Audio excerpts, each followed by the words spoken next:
Oiê, tudo bem? Sejam bem-vindos a mais uma aula comigo, Isabel, professora de gramática do Centro de Ensino e Período Integral, o doutor Genseri Gonzaga Jaime, o CEPIGENSA. Bem, na aula de hoje nós vamos rever os conteúdos que nós estudamos no período de 4 a 22 de maio. E vamos solucionar, resolver as questões referentes aos conteúdos estudados de maneira a compreender o comando da questão, para vermos se nós conseguimos resolver de acordo com aquilo que a questão pede. Isso também é uma forma de aprendizado, quando você entende o comando da questão, para que isso facilite a sua resolução, a sua resposta, ok? Bem, nós vamos começar pela resolução das atividades do dia 4/5. No dia 4/5, o conteúdo que nós estudamos foi estrutura das palavras. Lembram disso? Vogal temática, radical, é sobre eles que nós vamos tratar logo de início, tá bom? Então, desde já, deixe o seu âmpero no nosso vídeo, ative o sininho de notificações e vamos lá, aproveitem tudo, ok?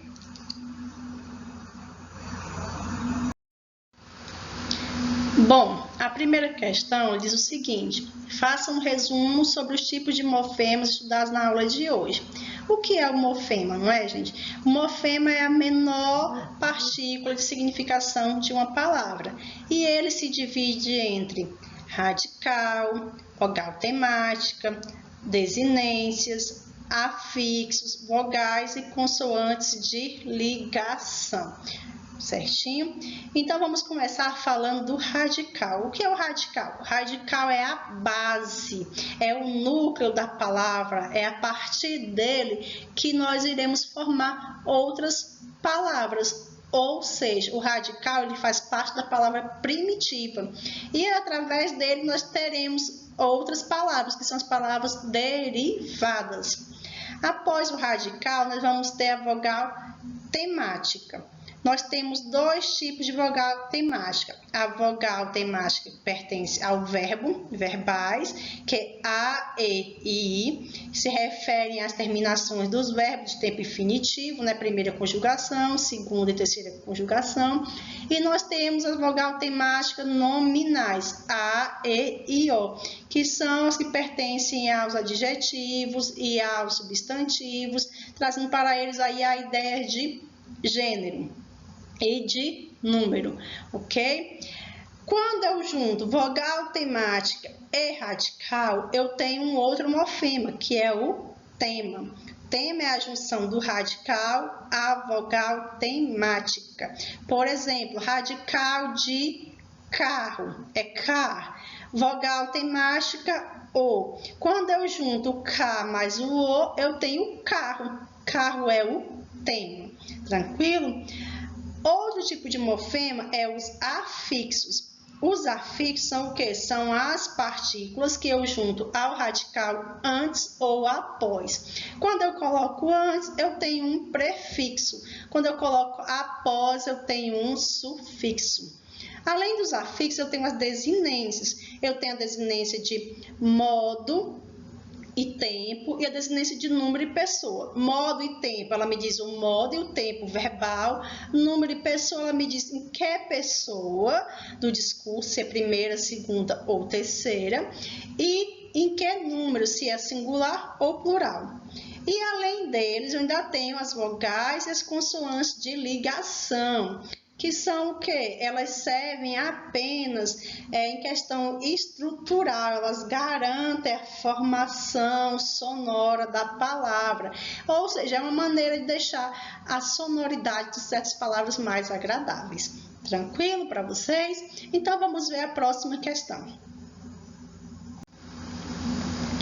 Leia o texto a seguir para responder as questões 2 e 5. O que tem o texto? Por que a gente pisca? A gente dá cerca de 25 mil piscadas por dia e todo esse esforço serve para espalhar lágrimas pelos olhos. Eles precisam ser mantidos úmidos e lubrificados o tempo todo para se protegerem de corpos estranhos como poeira. As lágrimas são produzidas por glândulas e se espalham pelos olhos por meio de 2 pequenos canais, os dutos lacrimais.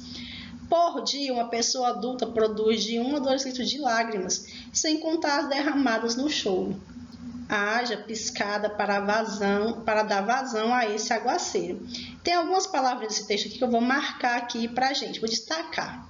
Eu vou destacar o verbo espalhar e a sua variação espalham. Eu vou marcar o substantivo lágrimas e a sua variação lacrimais. E vou marcar também aguaceiro. Vocês vão ver que essas palavrinhas vão ser importantes para as próximas questões. Questão de número 2. Forme palavras a partir do radical da palavra aguaceiro. Quem é o radical da palavra aguaceiro? Qual é a parte que vai se manter aí quando eu quiser formular novas palavras? Eu acredito que seja água. Deixa eu marcar aqui. Esse é o meu radical. E aí eu vou formar outras palavras a partir desse radical. No caso, eu formei aguacento, aguado, aguar, aguadouro e etc. Identifique no texto uma palavra formada a partir de uma variação do radical da palavra lágrima. Lembra que eu marquei lá no texto lágrima e marquei uma outra palavrinha que era a variação dela. Qual era essa palavrinha? Lacrimais. É uma palavra derivada. Ela deriva de quem? De lágrimas. Tranquilo? Indique o radical, a vogal temática e o tema da forma verbal espalho empregado no texto. Lembram que eu marquei lá no textinho da gente o espalhar e a variação espalho? O que eu quero? Espalhar e espalho. Quem é o radical? Qual é a parte que não modifica? Qual é a base, o núcleo dessa palavra? O radical é espalha até o H. Quem é a vogal temática? Espalhar é verbo, não é? AR, primeira conjugação. Então, a vogal temática dele é A. Quando eu faço a soma, a junção do radical mais a vogal temática, eu tenho o quê? Eu tenho o tema. Então, o tema aqui é espalha. Tranquilo? Próxima questão. Na palavra úmidos, o morfema O indica gênero masculino. O que indica o morfema S? O que indica o S no final das palavras, gente? Indica a desinência de número plural.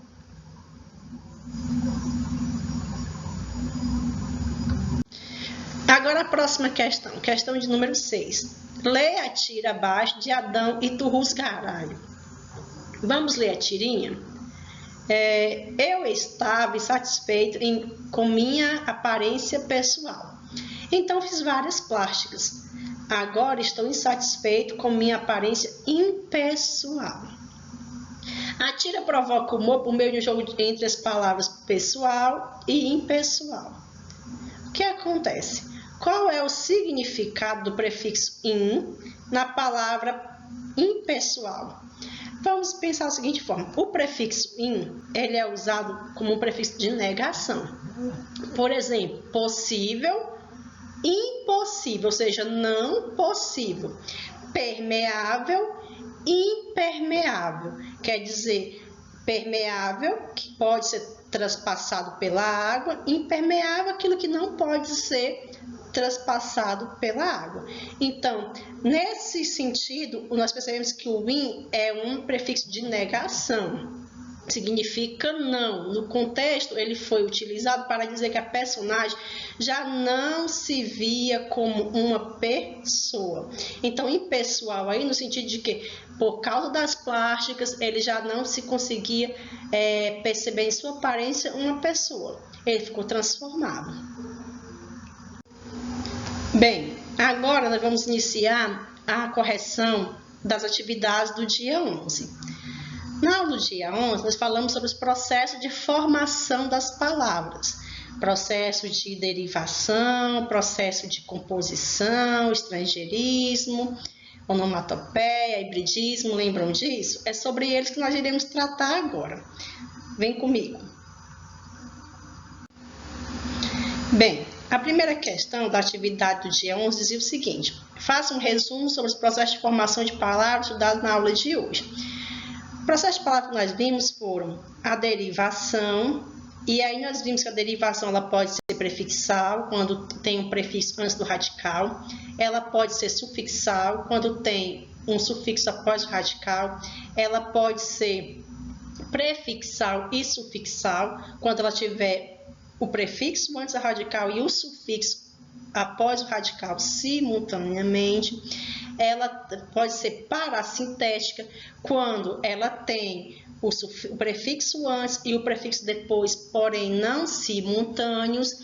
Nós vimos também a derivação regressiva, quando tem perca de fonemas, e nós vimos a derivação imprópria, quando tem a mudança de classe de palavras. A palavra, por exemplo, substantivo passa a ser verbo, ela era um verbo, passa a ser um substantivo. Então, isso é impróprio. Além da derivação, nós temos também processos de composição. A composição ela acontece de duas formas: justaposição e por aglutinação. A justaposição, nós temos dois radicais para formar a palavra. E quando eles se juntam, justaposição, não há perca de fonemas.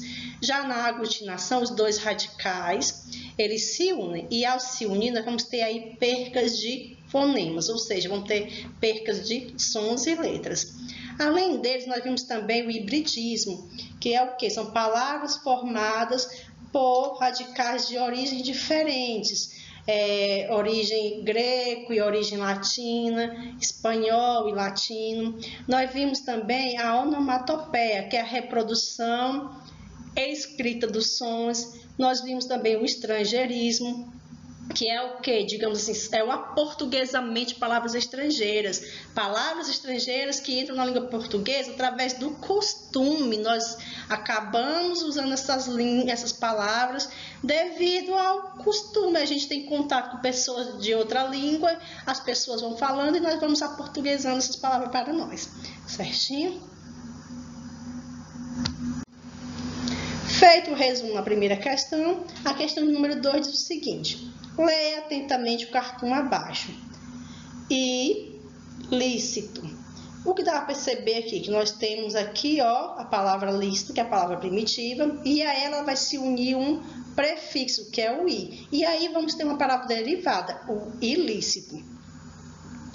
O efeito de humor desse cartoon é construído a partir de um recurso linguístico de formação de palavra denominado de: eu tenho a palavra primitiva, lícito. A ela eu somei um prefixo, que é o i. Então, eu tive um processo de palavra chamado derivação prefixal ou prefixação. É quando eu junto ao meu radical um prefixo, ok? Então, nós temos um processo aí de prefixação. A palavra lícito é uma palavra primitiva, a ela foi acrescentado um afixo, no caso prefixo, e formou-se a palavra derivada ilícito. Tal processo aconteceu através de um prefixo ao radical, portanto, tivemos uma prefixação, derivação prefixal ou uma prefixação. Leia esta tira de Caco Galhardo para responder as questões 3, 4 e 5. Vamos ler a tirinha. Descolei uma terapeuta bárbara, freudiana light. Ela acende incensos, velas e rola um papo super tranquilo. Mas isso é picaretagem. Às vezes você é tão anacrônico. Na linguagem coloquial, é normal o uso de gírias. Quais são as gírias empregadas na tira? Vamos identificar aqui na tirinha. O que é gírias? Aqui, descolei, rola um papo, né? Picaretagem. Deixa eu ver o que mais. O que mais eu posso chamar aqui de gírias? Bárbaro, isso é bárbaro também, ok? Então, nós temos essas gíriazinhas aqui. Identifique na tira uma palavra formada pelo processo de estrangeirismo, ou seja, uma palavra que ela é estrangeira e acabou sendo aportuguesada através do nosso convívio com falantes de outra língua. Nós temos a palavra light. Light está aqui, ó, no título, e light também está aqui no primeiro quadrinho. A palavra picaretagem é formada pela soma do radical picarete com o sufixo agem, radical mais sufixo. Qual o nome desse processo de formação de palavras? Olha, eu tenho um radical e a ele eu somei um sufixo. Eu tenho aqui uma derivação sufixal ou sufixação. Identifique na tira outra palavra formada pelo mesmo processo. Sabe quem? Sabe quem? Eu tenho a palavrinha aqui, ó, freudiana.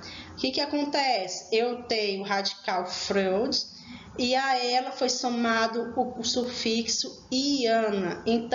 Iano. Então, eu tenho uma nova palavra que é freudiano, ok? Vem de Freud, psicanalista. Vamos à próxima. Bom, agora nós vamos ver os conteúdos da aula do dia 18. No dia 18 nós falamos sobre significação das palavras, a relação semântica das palavras, não é? Sinonímio, antonímio, polissemia, ambiguidade, todas as relações aí. Lembram disso? Vamos lembrar comigo agora um pouquinho, tá bom? Bem, a primeira questão diz o seguinte: faça um resumo sobre os processos de significação das palavras estudadas na aula de hoje. Observe que nessas 3 aulas nós tivemos dia 4, dia 11 e dia 18. O que eu queria? Eu sempre pedi para você fazer um resumo do conteúdo da aula logo na primeira questão. Meu objetivo era que você, aluno, ficasse, digamos assim, com um pouco do conteúdo de tudo que você viu na videoaula em seu caderno. É uma forma de consulta. Então, esse resumo poderia ser também um mapa mental. Qualquer coisa que te sirva para, no momento de estudo, auxiliá-lo para, digamos assim, relembrar aquilo que foi visto durante a aula.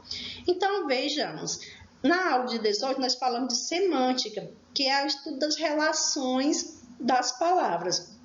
E dentro da semântica, a gente estuda o quê? A denotação, que é o sentido real da palavra. Estuda também a conotação, que é a palavra no seu sentido figurado. Nós vimos também as relações de sinonímia, palavras com significados iguais dentro de um contexto, mas não quer dizer que fora desse contexto elas sejam sinônimas.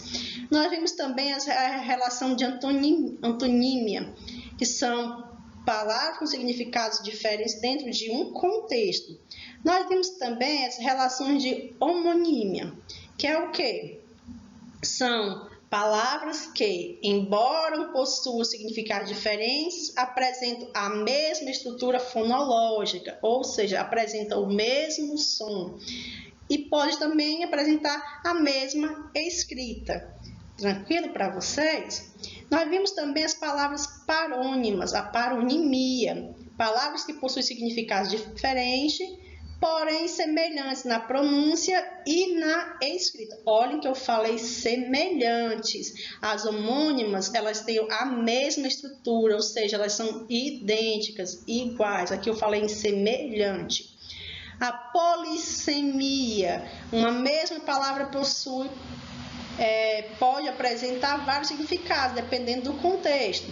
Hiperônimos, hiper, quer dizer o que? Uma coisa abrangente, é o maior, é o grande, digamos assim, é o nome do grupo. Por exemplo, animais. Animais é o grupo, quem pertence a ele? Cachorro, gato. Quando eu falo hipônimo, aí eu estou falando do específico. Aí eu digo para você o quê? Gato é hipônimo de animais. Cachorro é hipônimo de animais, ou seja, é o específico. E para fechar, eu vou falar ainda da ambiguidade, que é a leitura em vários ângulos, ou seja, possibilidade de dupla leitura, duplo sentido, que é me permitido através de uma palavra, dentro de um contexto. Ok? Então, passado esse primeiro momento, que é o momento de relembrar aquilo que nós vimos na aula, vamos ver o que pede a próxima questão. Leia a tira a seguir. Vamos ler a tirinha. Venha, vamos testar os seus reflexos. Estão péssimos. O humor da tira está na ambiguidade sentido de uma palavra. Identifique essa palavra. Qual é a palavrinha aqui dentro do nosso texto que ela me apresenta mais de uma leitura? Eu posso pensar de dois sentidos. É a palavra reflexo. Tranquilo? Veja alguns dos significados que o dicionário Aurélio Buarque de Holanda apresenta para a palavra reflexo. Reflexo quer dizer luz refletida, efeito dela, aquilo que evoca a realidade de maneira imprecisa, aquilo que se manifesta, que revela um sentimento, uma ideia, a atividade involuntária de um órgão como resposta a uma estimulação deste. De acordo com o contexto, aquele da tirinha que nós acabamos de ver, qual é o sentido que essa palavra tem em cada um dos quadrinhos? No primeiro quadrinho, a palavra reflexo, ela é utilizada no sentido de atividade involuntária de um órgão. Observem que o doutor diz assim, venha, vamos ver os seus reflexos, ou seja, vamos ver como estão os seus movimentos, não é? E já no segundo quadrinho, ele diz assim, estão péssimos, ele está falando do fato de que a pessoa que está ao lado dele não reflete no espelho, ou seja, ele não emite uma luz, ok? As duas ocorrências da palavra reflexo na tira constituem uma situação de polissemia? Sim ou não? Sim, não é, gente? Por quê? Porque são os vários sentidos de uma palavra em determinado contexto, possibilidades de significados. Reflexo no sentido de luz refletida, como lá na tirinha, e eu também tenho um reflexo no sentido de atividade involuntária de um órgão. Então, eu posso dizer que isso aqui é uma polissemia, são os vários significados de uma palavra. Tranquilo? Então, lá no nosso tirinha, nós temos sim, um exemplo de polissemia. Observe a tirinha de Garfield. A polissemia consiste em atribuir a uma única palavra várias significações. Encontramos o efeito polissêmico empregado na seguinte palavra. A polissemia quer dizer vários significados de uma palavra. Tranquilo? Vamos ver a tirinha. Como está a costela? Me dói um pouco. Eu quis dizer a da vaca. E eu assei. Você acha que eu tiro a radiografia das costelas que eu cozinho? Pois deveria. A vaca é um ser humano como outro qualquer. Eu me recuso a participar desta conversa. Qual foi a palavrinha aí que, digamos assim, tem vários significados dentro da tirinha? É a palavra costela, não é? Possui várias significações. E foi exatamente por isso que ela, digamos assim, trouxe a questão da duplicidade de sentido e acabou atrapalhando o entendimento aí das personagens. Tranquilo? Vamos ver a próxima. A palavra tráfico não deve ser confundida com tráfego, seu parônimo. Em que item a seguir, o par de vocábulos é exemplo de homonimia e não de paronimia. Veja bem, vamos lembrar o que é homonimia e o que é paronimia. A homonimia são aquelas palavras que elas apresentam escrita ou sonoridade idênticas, certinho? Já a paronimia, elas possuem escrita e sonoridades semelhantes. Uma é idêntica, a outra é semelhante. Então, vamos lá. Item A, eu falo extrato e extrato. Item B, eu falo flagrante e falo fragrante. Item C, eu falo eminente e falo iminente. Item D, inflação, infração. Item E, cavaleiro e cavalheiro. Observem que desses 5 parezinhos aqui, o único que apresenta o mesmo som é o item A. ele possui sonoridade idêntica. E a escrita é o que?